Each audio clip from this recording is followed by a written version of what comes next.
कराड उत्तर मतदारसंघातून सोमनाथ चव्हाण यांच्या उमेदवारीला चांगला प्रतिसाद मिळत असून तरुणांचा पाठिंबा वाढत आहे।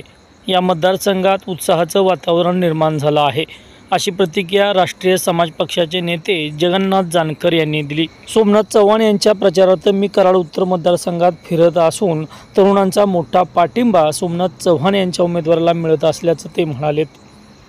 आता 259 कराड उत्तर विधानसभा मतदारसंघामध्ये राष्ट्रीय समाज पक्षाच्या माध्यमातून युवा नेते आणि एक खमक्या नेतृत्व माननीय सोमनाथ भाऊ चव्हाण यांना या ठिकाणी राष्ट्रीय समाज पक्षाची अधिकृत उमेदवारी देण्यात आलेली आहे।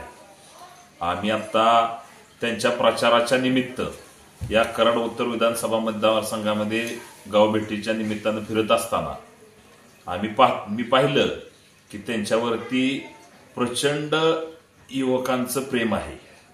म्हणजे त्यांना जो मिळणारा प्रतिसाद आहे, ती पहिलीच निवडणूक लढत असताना सुद्धा जो प्रतिसाद मिळतोय तो प्रचंड मोठा प्रतिसाद आहे। म्हणजे या ठिकाणी तुम्ही म्हणला तसं की दुरंगी वाटणारी लढत आता या ठिकाणी तिरंगी, म्हणजे सोमनाथ भाऊ चव्हाण राष्ट्रीय समाज पक्षाच्या माध्यमातून आणि त्यांनी गेलेले 10-15 वर्षे जे सामाजिक काम केले, त्या सामाजिक कामाची आता त्यांना हे फळ मिळते अशी परिस्थिती या मतदारसंघामध्ये आहे।